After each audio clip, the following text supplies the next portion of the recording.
Hey, what's going on, guys? It's Joel from Easy Engineering, and welcome back to another video. So today we're diving right in and we're talking about sidechain compression in music, why you need to use it, why it's useful, and just some special effects that you can make using sidechain compression. So just over here, I've got a quick deep house bass line.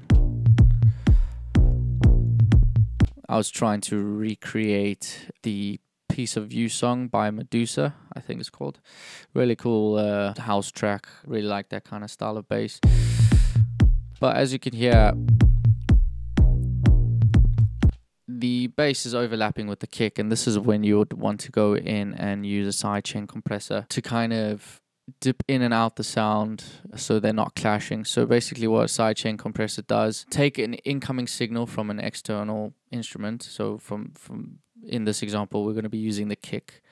So load up your compressor in Ableton, click on this little button over here to open up the sidechain controls and activate sidechain. And now we're taking audio from, this is what I'm saying, we're taking a signal from an external source, we're feeding it through the compressor. And basically what you do is every time the compressor will receive that signal, the compressor will activate. So let's put it now onto the kick. We're going to have post effects because we want it to happen after all the other effects take place in that chain. Have your mix 100%. This just kind of will tell you how strongly it will activate the compressor. Next, you're going to go in and just dial in some settings for your compressor. So this would be your normal settings. So for this, because it's hitting first and we kind of want the initial hit of the sound, but we don't want the sound to be overlapping with the kick. To preserve the transient, we'll have a medium attack, so we can have it around maybe 24 milliseconds. And because, look, you can see it's a long drawn out sound. Let me just solo it.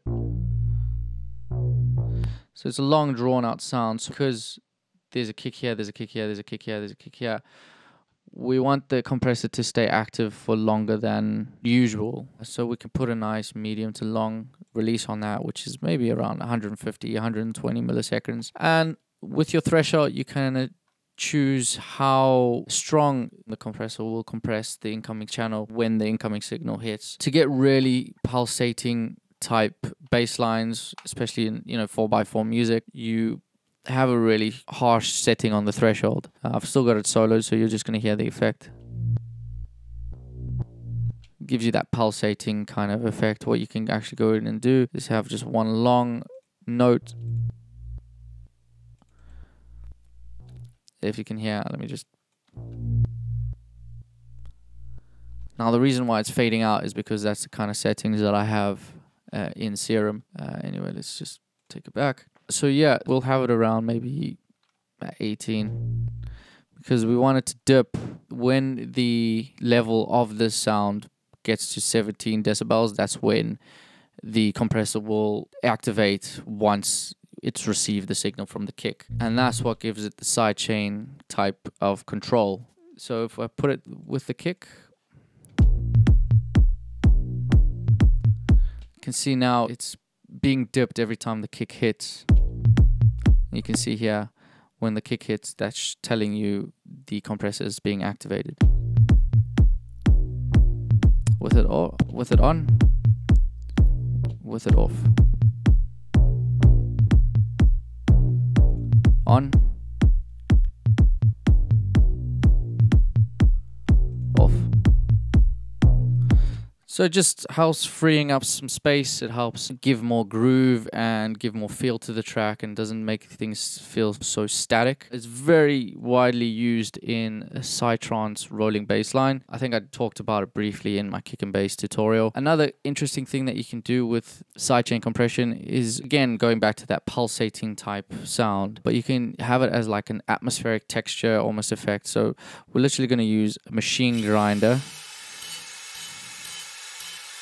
Right, but what we're going to do is we'll take a snippet of that, so maybe that should be all right, or even less, just like that. And what we're going to do is we're going to duplicate it. Alright, and now you can see I've got a reverb already and I've got my sidechain compression ready to go. I'm taking it again with the kick because I want that pulsating 4x4 kind of groove to it. See, you can hear here the pulsating.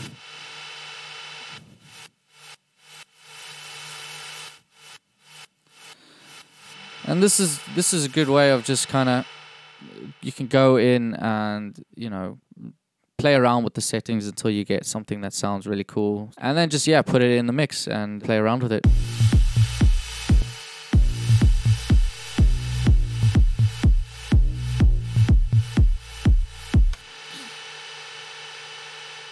Now, when it comes to mixing, sidechain compression can be a very useful tool, especially when you have two instruments that are fighting for the same space and you kind of just want the one to take over. This is usually done on like a vocal or something. So let me just find some samples to work with quickly.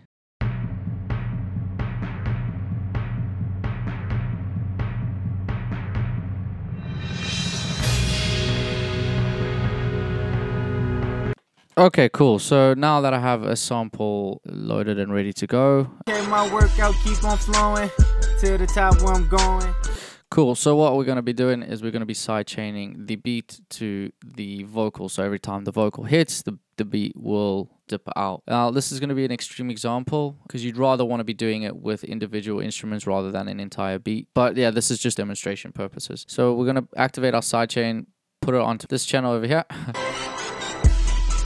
Right, cool. So we've got it loaded up onto our beat channel. We've got sidechain activated. Now we're going to take audio from the vocals and feed it through the compressor. So there we go. Now I'm just going to play around with the settings to find something that works. So obviously it's vocals, so we want to preserve the transients of the vocals. So maybe a medium attack around there, and maybe also just a medium release. And we'll bring up the ratio a bit more, just because obviously there's a lot of dynamics in the vocals. You can see here. Now just move around your threshold until you get a good feel for it. Okay, my workout keep on flowing to the top where I'm going. Leaving the as you can see, this is an extreme example, but it's just to show that this is kind of used in mixing. I might do a later video specifically talking about when and how to use sidechain compression in mixing music. But yeah, this is just a brief example into what I can do. okay, my workout keep on flowing to the top where I'm going. Leaving the self all open, working harder is the potion, dedication is the movement. Like Nike, we just do it, but my team gotta get right to it. Now this technique would usually be used in music with vocals because you want to preserve the vocals. You want them to stand out, and if there's an instrumental sound that's clashing with the vocals and it's not sharing the same frequency space, or you don't want to EQ it, you just want to dip it a little bit, instead of compressing the entire channel, you can compress the sound through sidechain compression, so that when the instrument that you want to be more prominent, more present hits, the compressor will activate and it will dip the sound, just like it's done over here. Okay, my workout keep on flowing to the top where I'm going. Leaving the self all open, working harder is the potion, dedication is the move. If you can see here, when there's a gap, the beat will come in louder. Okay, my workout keep on flowing to the top. So yeah, there you go. That's a great look into sidechain compression. There's loads of examples that you can do, but definitely try and think about what I've just shown you, where you want to preserve a part of the track, but you don't want to compress the entire track.